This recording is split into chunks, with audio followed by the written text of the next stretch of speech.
afternoon and a very happy July 15th, 2022, Friday at 4:28 p.m. Welcome to Bleacher Bumz Sports. He's Chris Kennedy. I'm Scott Maxwell. Coming up for you today after CK gets into results from last night, we're going to talk about something I learned about Jim Thorpe today, his gold medals situation.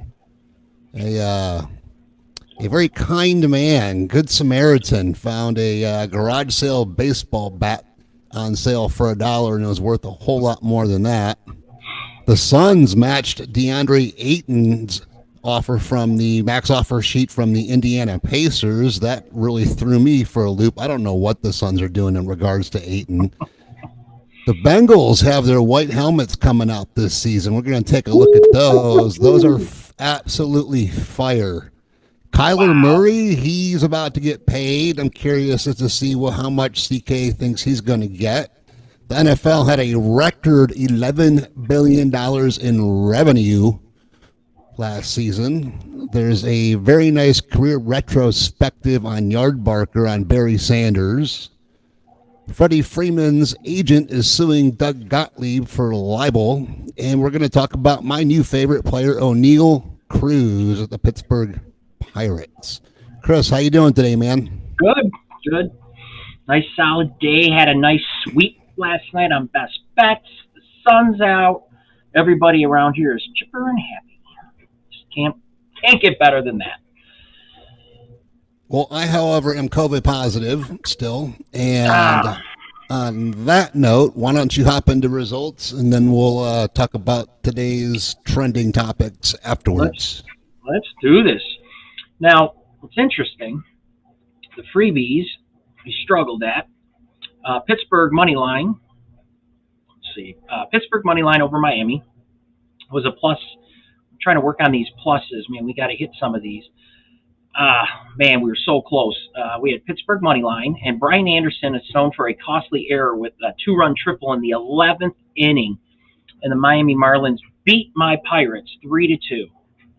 Anderson originally was ruled to have been hit by a pitch from Will Crowe, but the Pirates successfully challenged, saying it was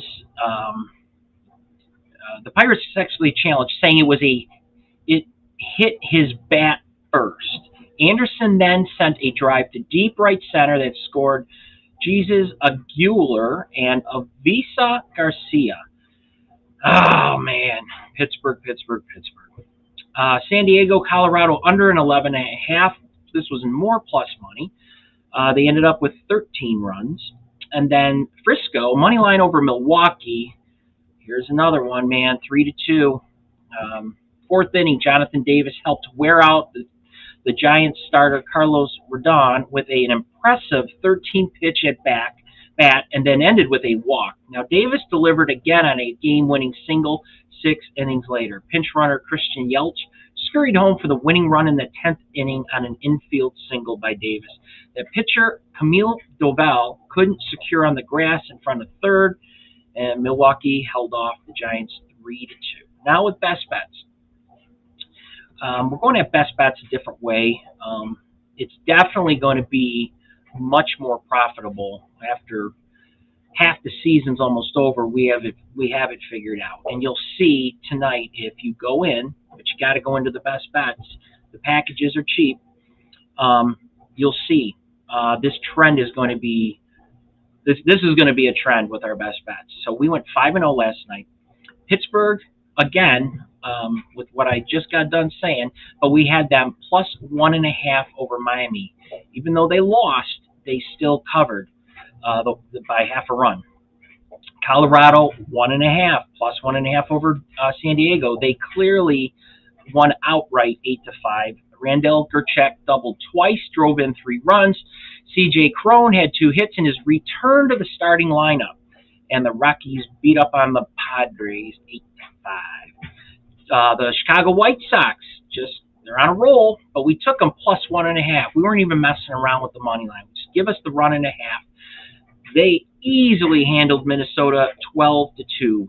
Lewis Robert hit his first grand slam. Johnny Sato, pitched 6 strong innings, and the White Sox beat the Twins 12-2 Thursday night to extend their winning streak to 3 games. Roberts' 452-foot King Kong Bundy blast to the second deck in left field gave the White Sox a 6-1 lead in the 4th inning. They never looked back. He added a run-scoring single in the 6th, a double in the 8th, and his 3rd consecutive 3-hit game. Roberts has a team-high 54 RBIs this season. Then we had a couple player props that came through. Travis Jankowski, New York Mets, under half a run, plus money. Yan Gomes, under 1.5 hits, plus 32. He ended up with a hit. So that is your picks or your results for last night. 5-0 on best bets. That we plan on continuing tomorrow when you get the results. Should be another 5-0 day. That's my guess. So those are your results. Free picks coming later. Yep, stick around for those, you guys. Stick around for those. But for now, we're going to talk about today's trending topics. And what did you know about Jim Thorpe and his whole gold medal situation? Did you catch this story that came out today? Yeah, I read it. I knew nothing about this. I remember in the 80s when they reinstated him to be have the tie again. Okay. And I didn't really know the whole history behind it. I just thought it was they were racist towards Indians, Native Americans back then, so they stripped him of it. I didn't realize that he had been getting paid minor league baseball a whole $2 a game or something like that. So that's why they stripped him of his medal. Unreal. I know. So let's go to that story real quick. This one is courtesy of ESPN.com. IOC reinstates Jim Thorpe as sole winner of a 1912 Olympian decathlon and pentathlon. 1912, man. Dude. 110 years ago. And That's they're just now fixing stuff. this. Yeah, it really is. That was the era. Crazy. Yeah. And so he was stripped of his 1912 gold medals. This is by Jeremy Schaap, who outside the lines, dude, his dad was epic, man. Dick Schaap. Yep. They had, remember the sports reporters on ESPN? Yep. Dude, he was, Frodo Mitch Album used to be on there all the time. Yep. That dude's got some ears, man. You ever seen that guy's ears? Yeah, they're enormous. I don't know what's going on with that. I don't know. But Frodo, that's what I call him. He's Frodo. And now he was the greatest athlete of the first half of the 20th century, if you recall back then, and having won the Stockholm Olympics. But for a whole $2 per game and $35 a week during the minor league 1909-1910 baseball season, that's what caused him to be stripped of his medals because of the amateurism rules. And then I think it was 1982 when the IOC Executive Committee reinstated Thorpe in October of 82, but left him as co-champion with Hugo Weislander, decathlon, and Ferdinand Bai, the pentathlon. This Thursday, he was restored as the sole champion. That's crazy, man. How long do you think they've been talking about reinstating him by himself now? I don't know. I'm shocked it's taken this long. I mean, dude, I don't know. Somebody must have brought it up in some crazy meeting or something, and then he went all the way back to look at it. But, those medals will go down in, obviously to their family and stuff. And I think it's pretty cool, man. It's just unfortunate that he's not around to know about it. And, it's just one of those bum deal. Yeah, that's a good. Well, yeah, it's too bad that he's not around to know about it. But I wonder if there's any of his, his offspring and descendants from his family that would certainly be around. Unless, Thorpe. It's not exactly a name you hear a lot of, and they were Native Americans, so he might not have much extended family. Well, I think if they could do the right thing and then present it to the family and say, this is long overdue. And I mean, that would be the right thing to do. And any of the descendants that can accept that those awards would be stellar. But that's crazy, man. That it's coming. He was a good-looking guy, man. Yeah. Nice thick head of hair, very fit. I mean, Right. he's looking.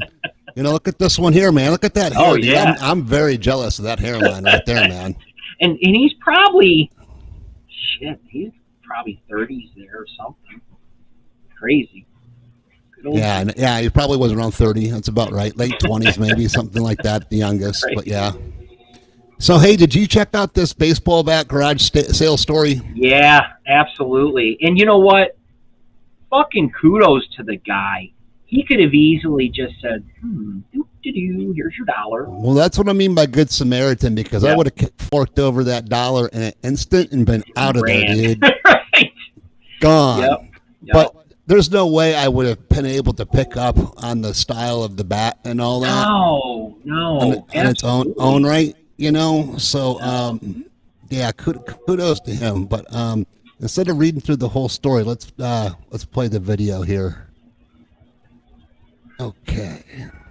As people finish their spring cleaning in preparation for summer, garage sales create a cheap and fun source of amusement with the mystery of never knowing what you'll score. Go in the summer anywhere between 2,000 and 5,000 garage sales. I saw a bunch of baseball bats, mostly metal, under a ping pong table.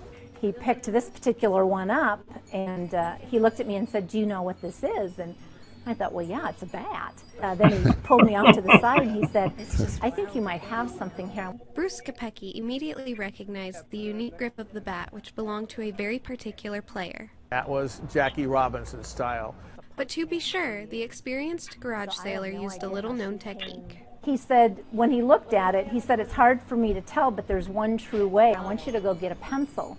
So I went in the house and I got a pencil and came back out, and there's an area on the bat where he rubbed a lead pencil against, and if you're out in the sun, you can see the name Jackie Robinson. And I was like, holy cow. So it went from being on the ground under a table, ready to be sold for $1, to in the house very quickly. Most people would find it unusual to discover owning a historic piece of baseball memorabilia, but perhaps not when a family member knew the athlete. My uncle, Joe Hatton, played for the Brooklyn Dodgers. He was a left-handed pitcher, and they called him Lefty Joe, and he and Jackie played baseball together in the 40s. She said, yes, and he was one of the few players with room with Jackie Robinson. And I just thought that was incredible. We're going to keep it. I mean, the stories, with my uncle and him, yeah, it's not going anywhere.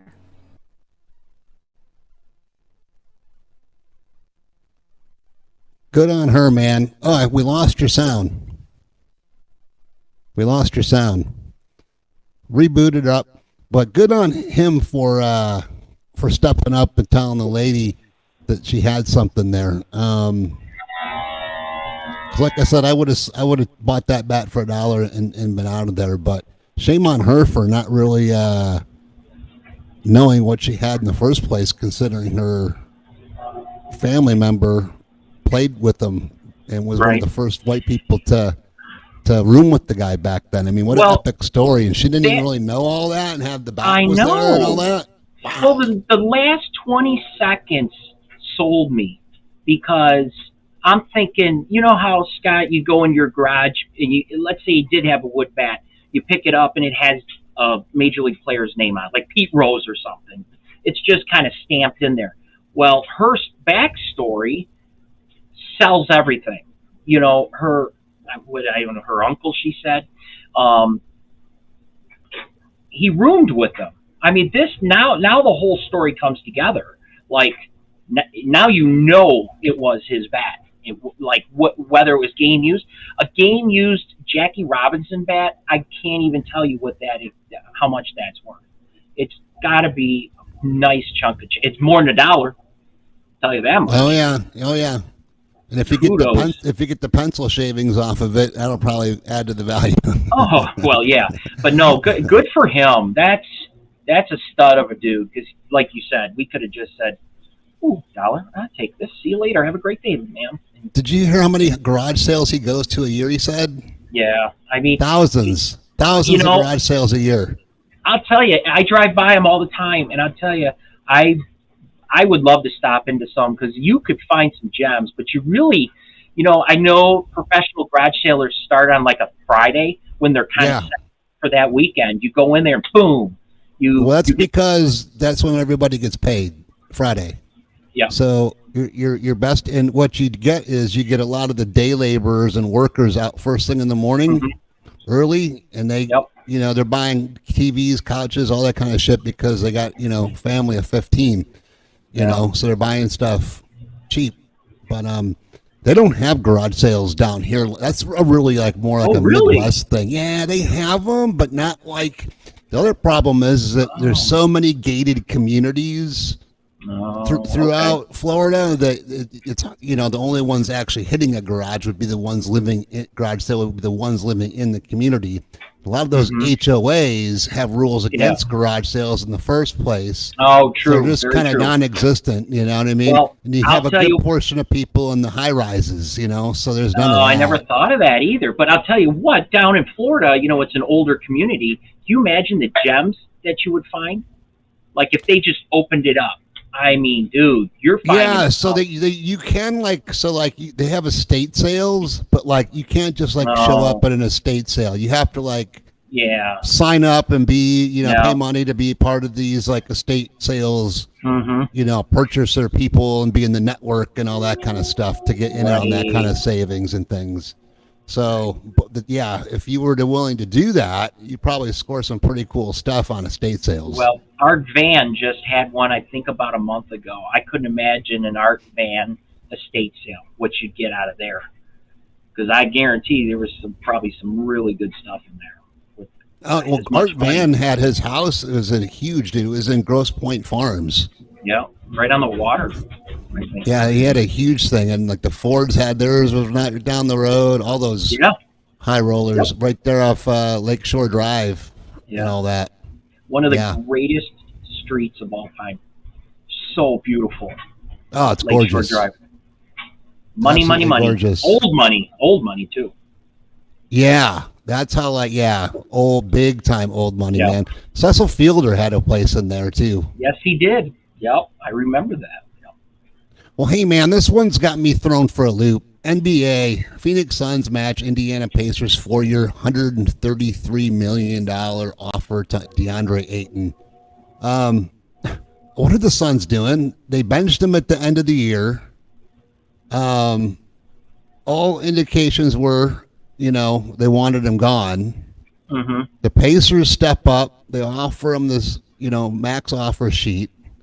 And the Suns turn around and match it. Now, there's this new rule, I guess, where they cannot trade him. This is by Woj, again, on ESPN.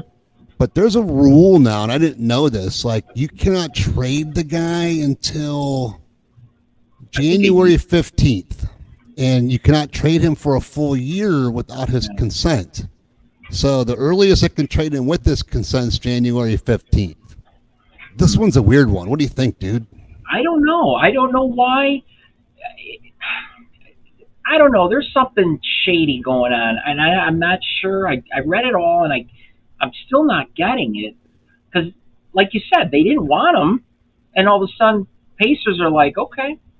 But there's something going on with it. It changes things with Durant, and I want to read up on that later to see what's going on with that. But, yeah, if you don't want him, it's almost...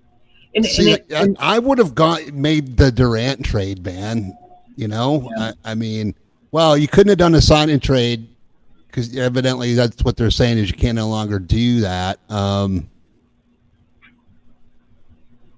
this whole one, I don't get it. But I would have, if I'm the Suns aging already, I would have went with Kevin Durant. How old's Chris Paul? 38? He's up there, 36, 37, 38, somewhere in there. Yep. Yeah. So I don't know. This Ayton one's a question mark. We'll see what happens, man. Again, he's only 24 years old, so we'll. Yeah, Chris Paul's 37. Is he 37? Okay. Yeah. Yeah, I mean the Pacers cleared out all that money, signed it. Now you're the Pacers. What do you do? What do you do now if you're the Pacers? You're like, oh man, you know, Right. we got to change our game plan here. They did not I expect know. for Phoenix to match that sheet. No, I thought they probably thought it's a slam dunk, man. Let's welcome it. I'd love to see the Indianapolis papers to see how that thing went. Like, whoa, you matched it? What the hell's going on out there? Yeah, that would have been smart for me to look that one up. All right, dude, have you seen these Bengals white helmets? These I heard things about them. are absolutely fire, dude. These helmets.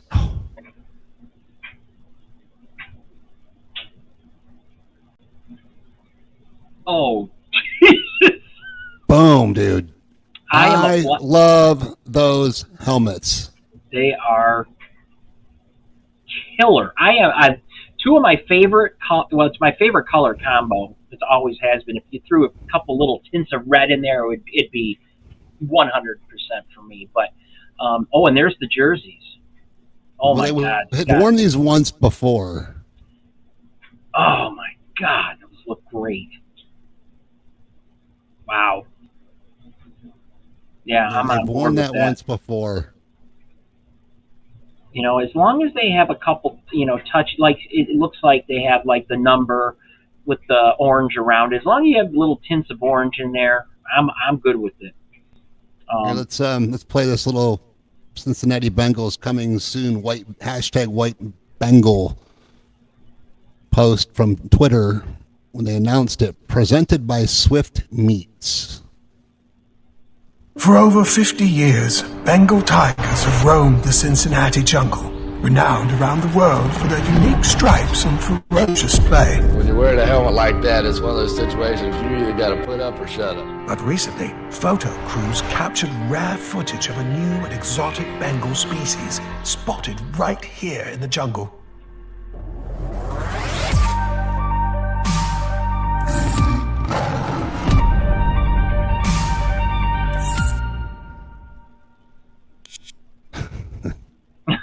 I was waiting. I'm like waiting for the helmet. I was waiting for the helmet too. Like coming soon. That's it. That's all they gave us. What a helmet tease. I know that is a good teaser. Oh, I mean, that is good marketing, dude. That's very good I'll tell you, marketing. it is. That's because people were hammering Google and just boom, boom, boom. I gotta see this thing, dude. That is just, oh man. Yeah, those are epic, man. And it's funny, you're looking at it. It's just white and black. It's as vanilla as can be, but there is just something about the lines. There's just something about those lines. Well, I think the black face mask Oh my god, makes it pop with the black stripes. I mean, Could you picture Kyler Murray quarterbacking for him with the visor. Throw the visor in there also. Oh my god, yes. Because I'll tell you what, this is going to sound crazy, but I love to watch him play in that Arizona jersey, the colors, and then that visor. I don't know what it is about the visor, but it makes him look so cool. Almost like a superhero, Just love that visor look. But yeah, dude, I'm on board. I love that. Looks great. Well, speaking of Kyler Murray, he wants to get paid. And he still has 2 years remaining on his contract, which is uncanny. And it appears, according to Pro Football Talk on NBC Sports, it's very reasonable. Kyler Murray signs an extension before camp. Now, head coach Cliff Kingsbury at the earlier this offseason during the OTAs was saying that he had hoped, he wanted to pray that a deal got done prior to training camp. But all indications are, man, what do you think he's going to get compared to like a Deshaun Watson, 230 guaranteed? 200. He's going to get 200 somewhere, probably a long-term deal that's more than 200. That's what I'm thinking. I definitely know that is the big talk in Arizona camp right now. They also say their offense needs to figure out how to produce during Hopkins' suspension. The hope is that their young receivers, Moore and Wesley, along with Brown, can fill the void. There's going to be other contracts that need to be taken care of, but I think 200 plus. Guaranteed? Oh, man, I hate that word. I hate the guaranteed. But oh, God, it's Kyler Murray, dude. I mean, they're going to have to see what all these other teams are giving their quarterbacks, but I think it's going to be over 200. Guaranteed that, I'm not quite sure. What do you think on the guaranteed part? I don't know, man. It's hard to tell. That's why I'm just like on the edge of my seat with this one, because after you give a guy that's had all these sexual allegations, and Deshaun Watson guaranteed 230. Now it's like you have a would-be model citizen, who's actually played more games. Yeah, he's got a great argument. Like, wait a minute, now they're paying this asshat this money. No, man, you gotta cough up. But I think it's going to be well over 200. Definitely. Veterans report to camp on July 26th. That's 11 days from today. NFL camps will be getting underway. Wow, God, it's exciting. I'm so stoked this year about it. Which leads to the next story: more money for the National Football League. Did you happen to catch what they made last season? This is absolutely a B. Stupid.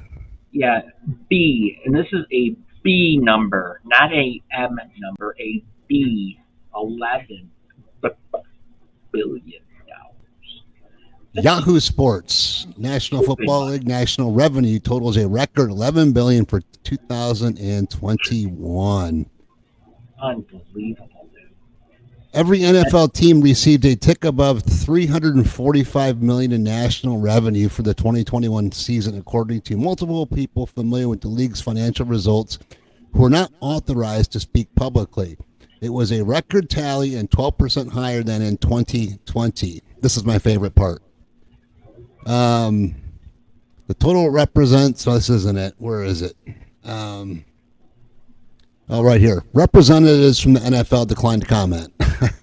You're right. Right. That's my favorite part.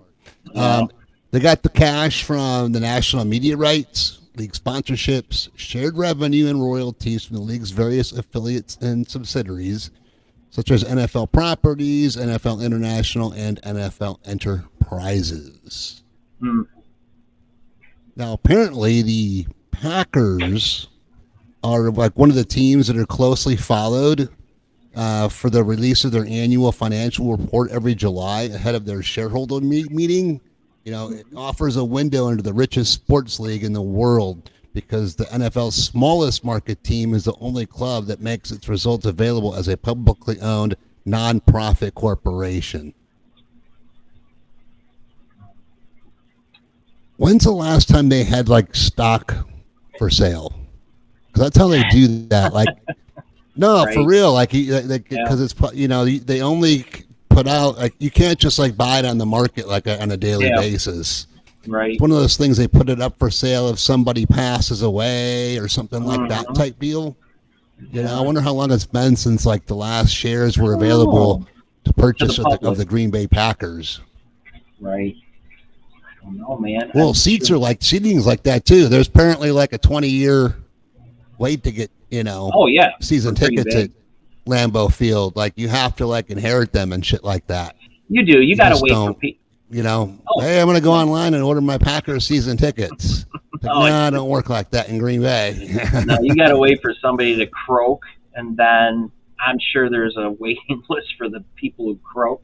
I mean, unless you've just inherited those tickets, you're not touching stuff like that.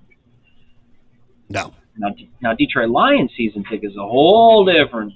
I mean, you could just walk up to the window and probably get them. Yeah, a whole season package. The Cardinals used to be like that when I was. Oh, really? when they played at Sun Devil Stadium, like you'd go to this place called the Gandy Dancer across the street, and that would be like the pre and post place to hang out and party and drink. Yeah. You'd walk across the street and go to the game. Well, if you waited until halftime, all the old scalpers back then would just throw their tickets on the ground and walk away. Oh wow. Yeah, so you'd pick one up, after halftime, and off the ground and just walk right on in, man. It's epic.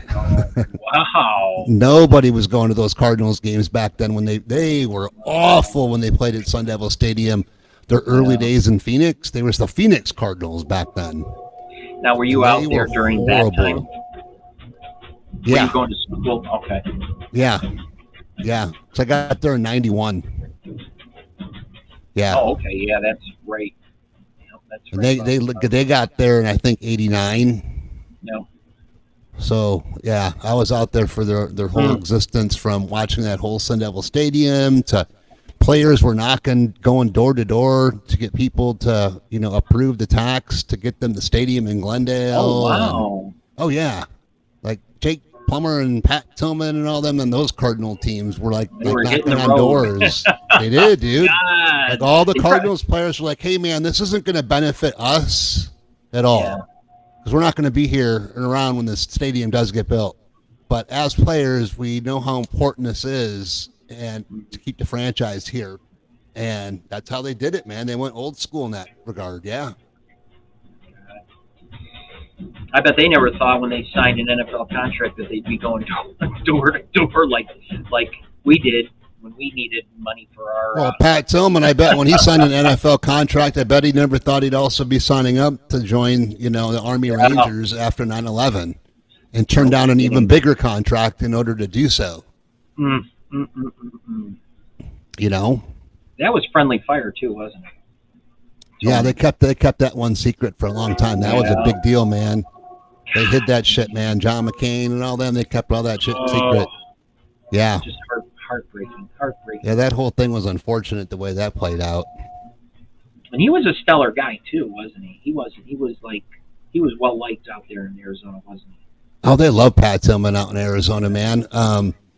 They loved Pat Tillman because he went to ASU and then he was drafted by the Cardinals, and he was an undersized guy, fast as all hell, but gave everything he had, laid it all out there, every play, every game. Was he kind of like a Spielman, maybe? The Spielman was small. He wasn't smaller than Spielman.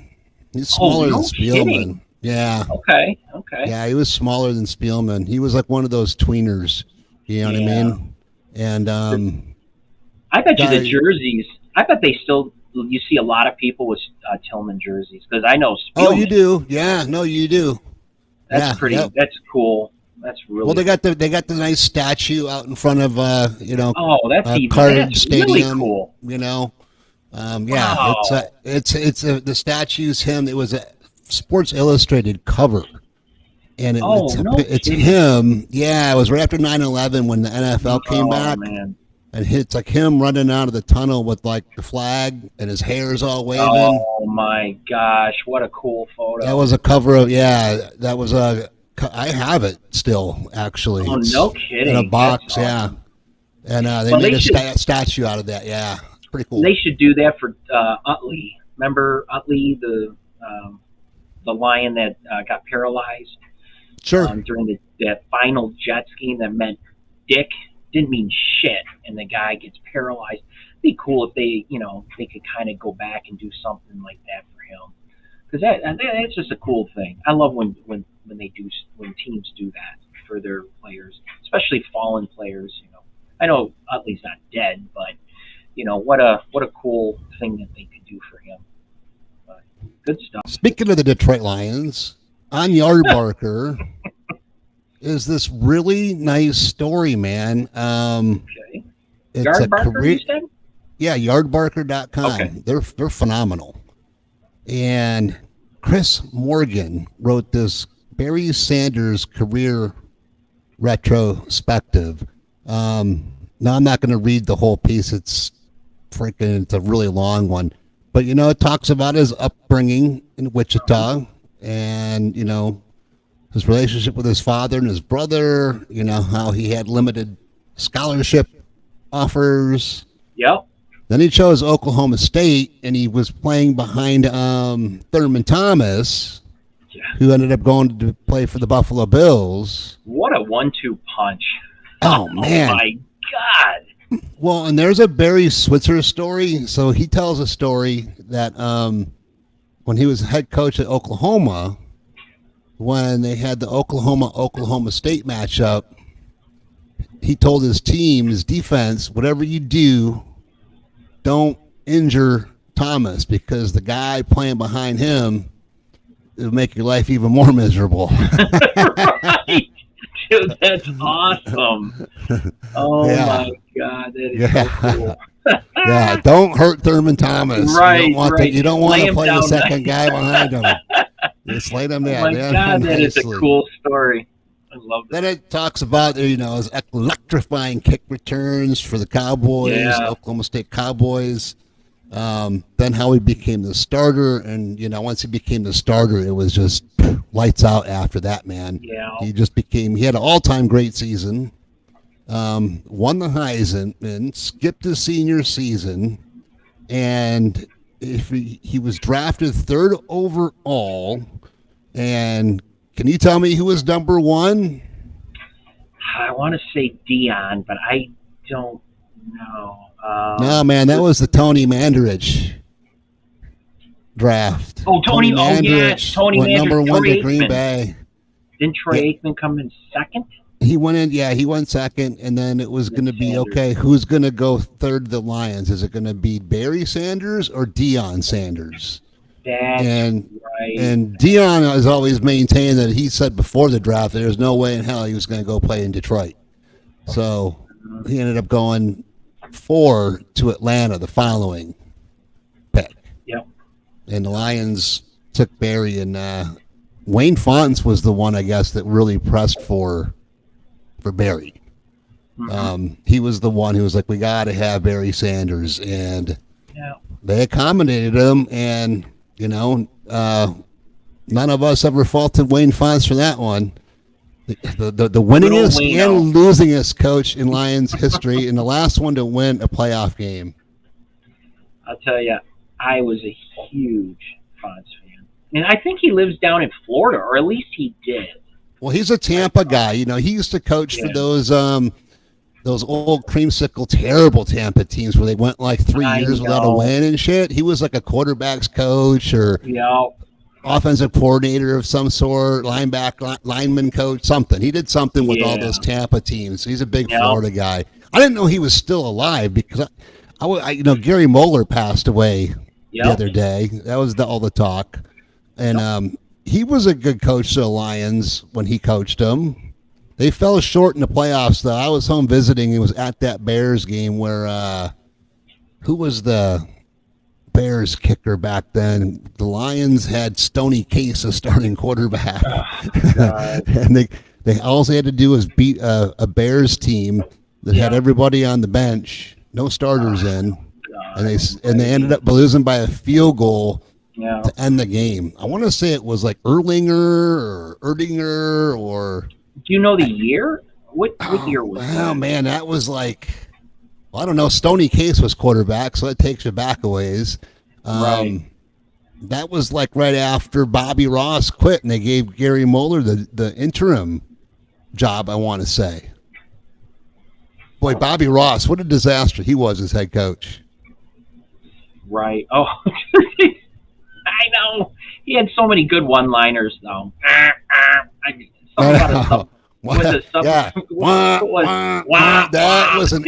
is an epic one, dude. That was an epic one where it was like, what did he say when he did that one? He was like, abandon ship, abandon ship. Abandon ship. Abandon ship.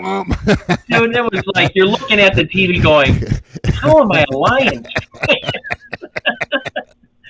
That was an epic, dude. That was an epic meltdown. That beats the Dennis Green one, in my opinion. Dennis Green. Oh, yeah. We knew who we thought they were. We let them off the hook. What was the one for the Indianapolis Colts coach? What was his name? He had a good one. Yes, playoffs. Yeah, playoffs. Playoffs. We're making the playoffs. Who's not playing playoffs? Oh my God. Jim Mora. Jim Mora. Is that Jim Mora? Is that Jim Mora? Yeah, Jim Mora. Yep, Jim Mora Senior. Jim Mora Senior. Yeah. God, yeah. This is so damn funny. So yeah, this is a really nice piece. I recommend it if you're a Barry Sanders fan or just a football fan in general. I mean, Barry's one of the all-time greats, man. Definitely between him, Jim Brown, and Walter Payton in his position. I'm not even including Emmitt Smith in that conversation. You or I could have ran behind the Dallas Cowboy lines of the 1990s and, got 1,000 yards probably.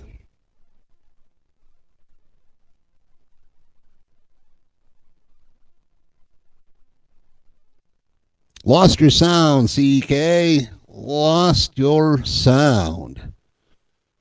But the Lions, did not have the same lines. And that's what made Barry Sanders that much greater as a running back, as he had to create his own run game because the lines always collapsed so quickly on him. One thing that always bugged me about Wayne Fonts and the Barry Sanders thing is they always took Barry out at the goal line, man. Yeah, you know what? That's a huge point, and I could never understand that. You got the best running back of all time, and you're pulling him out. It was a weird one. But Paul Edinger, he was a rookie that year. Edinger, so I nailed it. Boom. Yep. He went to Michigan State, right? Yes, 54-yard game. Yeah, with 2 seconds left, and that was it. Yeah, I was at that game. Unbelievable. Yep, we were booing the hell out of Stoney Case. Well, that's what happened. He threw a pick, I think, that gave Chicago the ball back in order to kick the field goal, and that was it. It was like, man, like really? For one, bad play call to be throwing the ball that late in the game when you've got the lead, you're on the verge of making a wild card game. Yep. That was bad play call by Moeller, but he was only the interim coach, right? That's all he did was that one. That's it. What did he do? Like 9 games, 7 games, something like that? Yeah, just half a year, and it's a shame. I would have at least given him. Well, I don't know. It's hard to say. I would have probably given him another chance. I mean, it's the Lions. Why not? I mean, they can't get anything right back then. So why not give him another crack at it? But I don't know. Yep, why not? But, all right, but he'll go. Oh. What's that? No, I was going to just say he'll go down in history as being a Lions coach with a winning record. It's pretty impressive. Yeah. Yes, he will. What is yes, it, 4-3?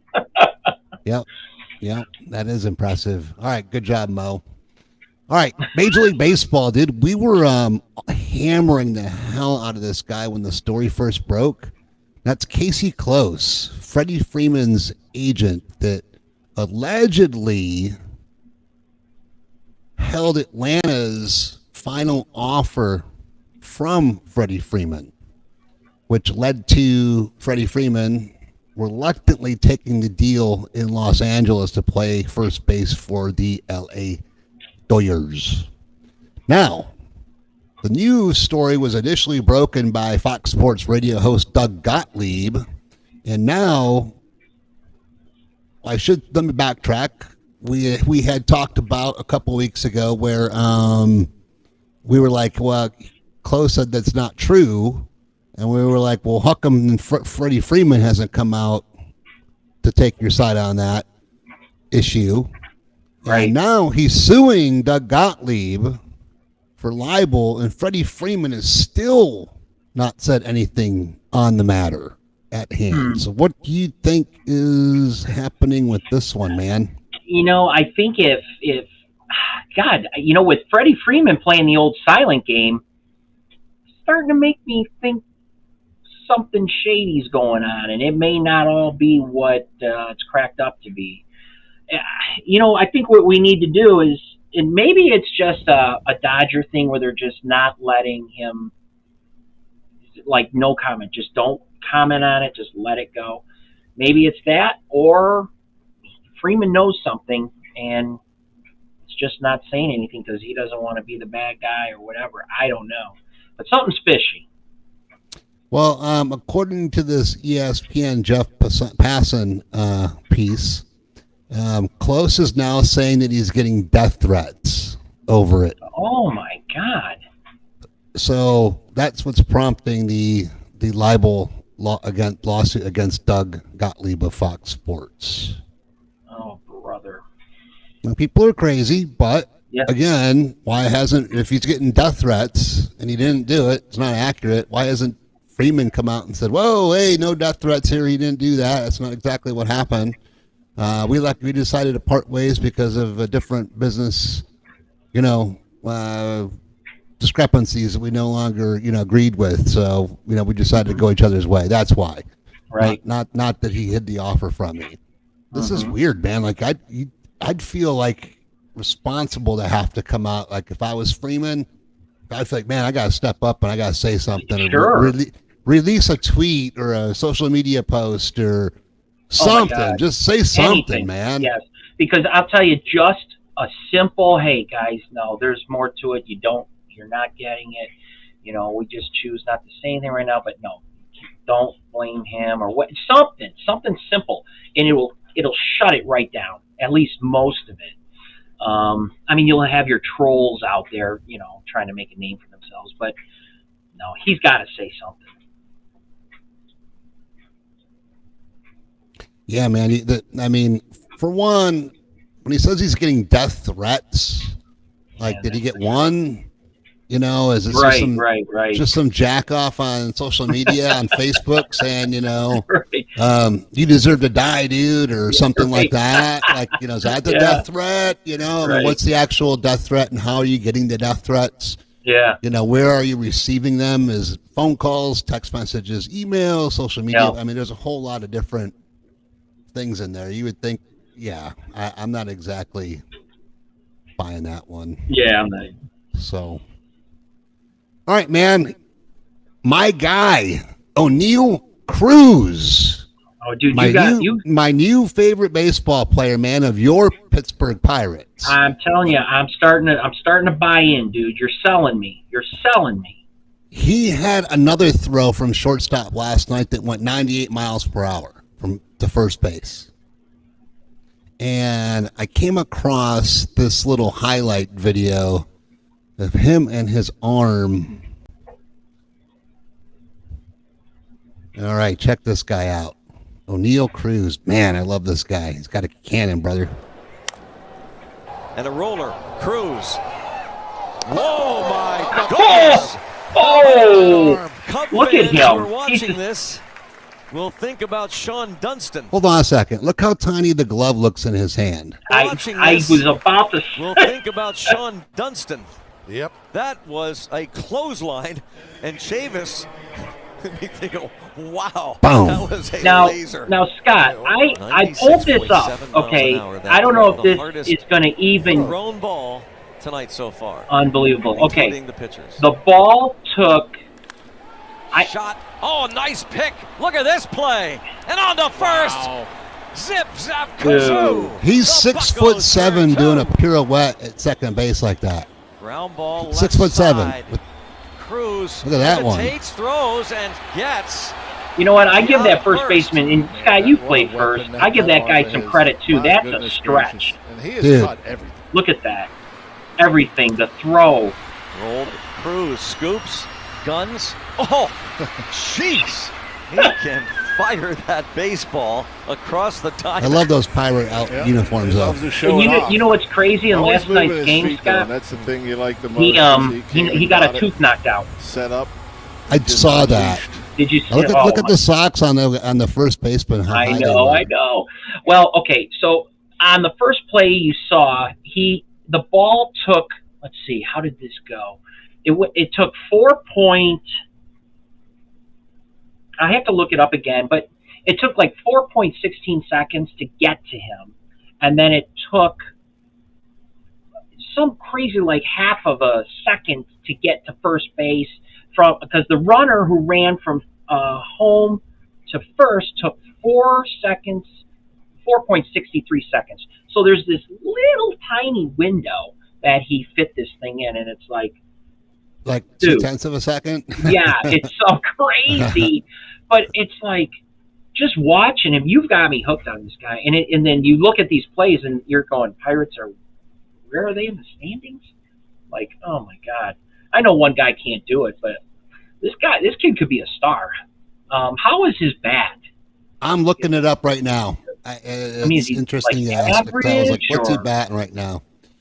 Because his defense, I don't think there's even a question if the balls get hit to him. So, this is weird. So he's batting. All right. He's had 85 at bats this season. So remember, he just got called up not too long ago. Right.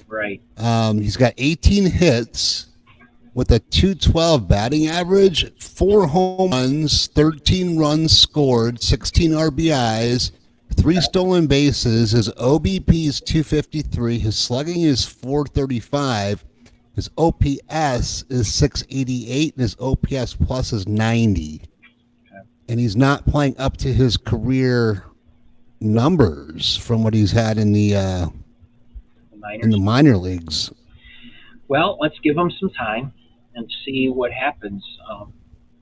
Oh my God!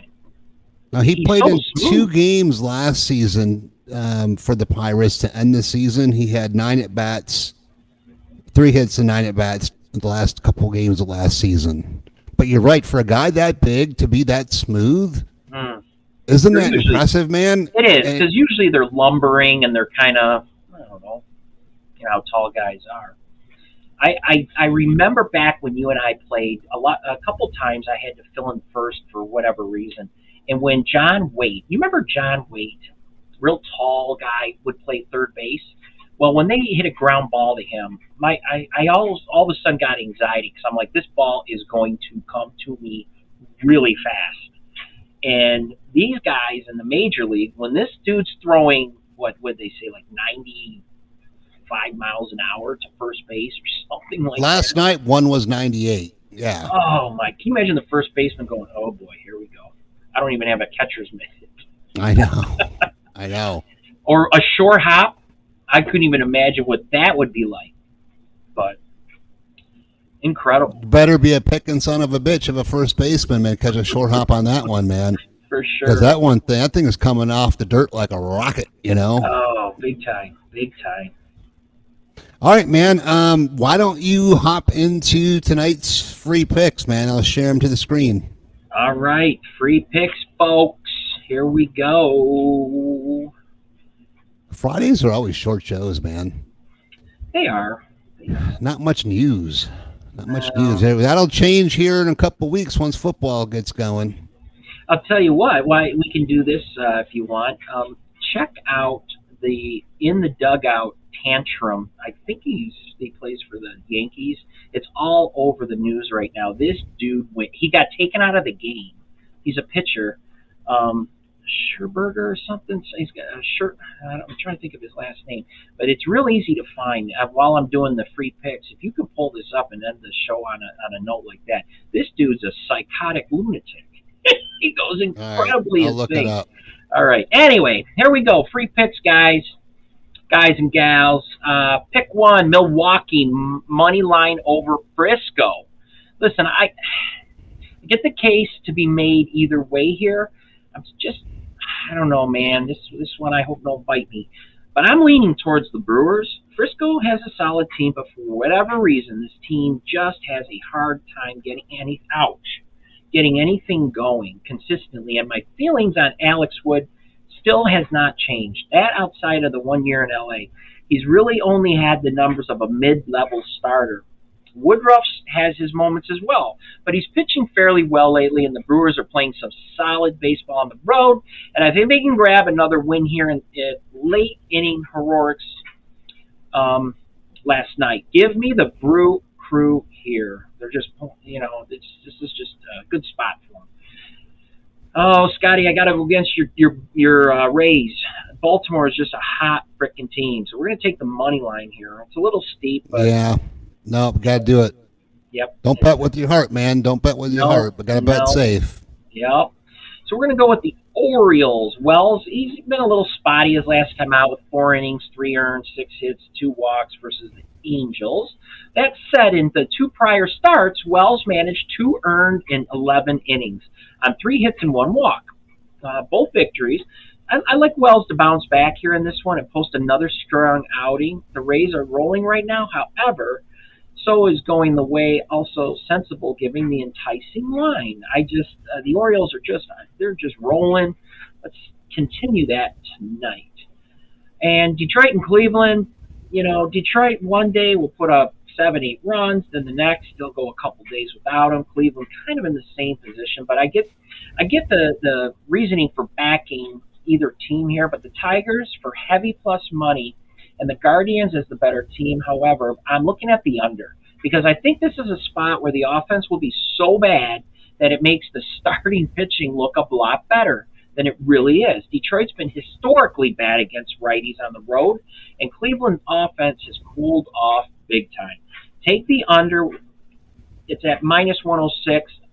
It's bounced around. I even saw it earlier around noon at +101. So this is pretty much a dollar for dollar. Take it under. I've seen it at 7.5. Right now it's at 8. Jump on it at 8. The worst thing you can do, I think, is a push.